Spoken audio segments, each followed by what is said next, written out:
So I've written some software that you'll find in the starting workspace for this chapter. There are two projects in the starting workspace. One is called Fibonacci Primes and one is called Fibonacci Primes Improved. We're going to use the improved version a little later in this chapter, so for now, copy the Fibonacci Primes folder into your workspace and we'll open this project in Eclipse. Now this project contains some software which is really badly written. I've done that on purpose so that we'll have something to find using our JMC profiler. What the software tries to do is calculate 100 Fibonacci prime numbers. Now I'm not going to go into any detail explaining what they are. If you're interested, there is a Wikipedia page here that will tell you all about Fibonacci primes.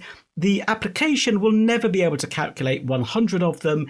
It would take far too long, and actually I think it's using integers, and certainly when you get to, I think it's about the 11th or 12th Fibonacci prime number, that will be too big to store as an integer. So this project will never actually work, it will never complete, although that's not really the problem here. The problem is that we'll find, hopefully quite soon, that because it's been written quite badly, it's not going to perform particularly well. Now, I'm not going to talk in any detail about the software I've written just yet, other than to point out a couple of things. Firstly, this is a multi-threaded application, and in the main class where we instantiate the threads, you'll notice I've called the setName method on each of the threads that I'm generating to give that thread a name. I've done that because we will see this thread name in the JMC software. So if you're writing multi-threaded applications, it can be a good idea to give your threads names that are meaningful. If you don't do that, what you'll see in the profiler software is thread 0, thread 1, thread 2, and of course it's going to be difficult to work out what that really means. So the software actually generates and runs 4 different threads. One of them generates prime numbers, one of them generates Fibonacci numbers. The third thread actually combines the results of the first 2 threads to see if there are any matches, and then there's a main thread which is just keeping an eye on the progress and is printing out to the console every so often how much progress we have made. Now, I've said then that I've written this software really not very well. It's not a good way to try and approach this task at all, but what we'll do is run it and we'll use JMC to investigate whether or not it's performing well. So let's run the application within Eclipse, and I'm just going to let that run, and as you can see, so far it's found 7 Fibonacci primes and it's printing them out to the console. And if we left this to run a little while, hopefully it will find the 8th and maybe even the 9th.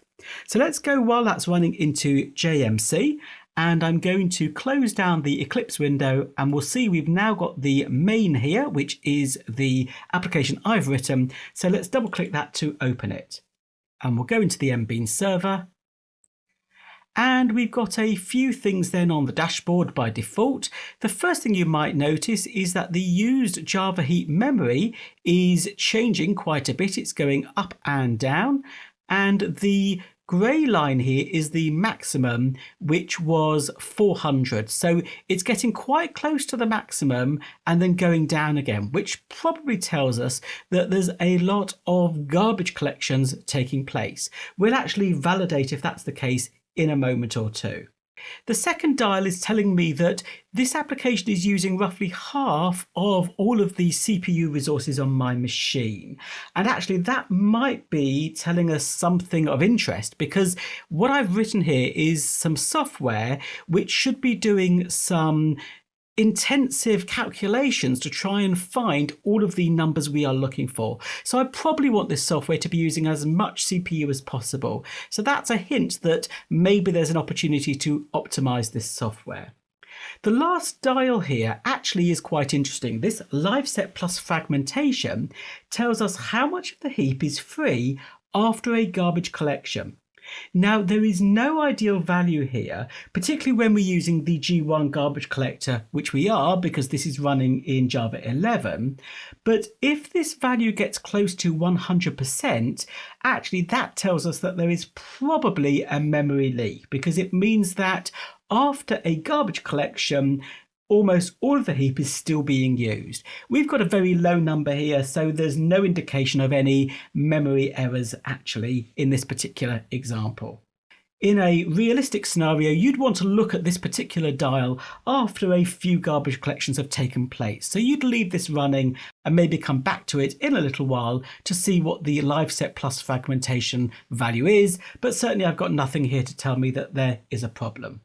Incidentally, if you suspected that there was a problem because the live set plus fragmentation was very high, and maybe when the garbage collections are happening and the heap value is changing, it's staying quite high, then you might suspect there is a memory leak.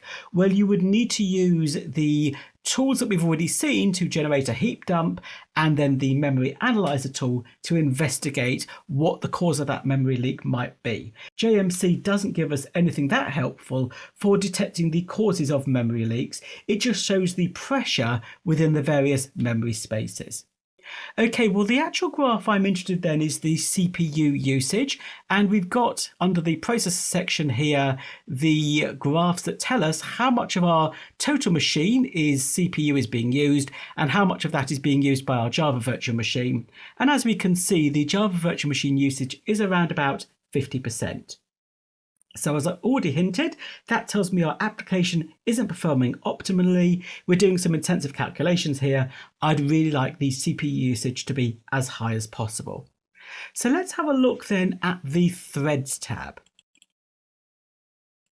Now what we'll see here is that a number of our threads are actually being blocked. This column here, the blocked count, has got some quite high numbers in it, and particularly look, the combined numbers thread, that's the name of the thread I gave it, which is showing us the current state of that thread is blocked. It's been blocked an awful lot of times. The main thread, that's this first one here, has a status of timed waiting. That's fine. That just means that we're currently doing a thread.sleep, which is what I've put into that thread because I think I set it to check every few seconds what the current status of our application is, and the rest of the time that thread can go to sleep. So timed waiting is fine, but what we really want is to see our threads in a runnable state. And incidentally, you might have just noticed there the combined numbers thread was runnable. It's now gone back to blocked. We really want all of our threads to be in the runnable state as much as possible. So it looks like we might have a problem here in this application with thread blocking.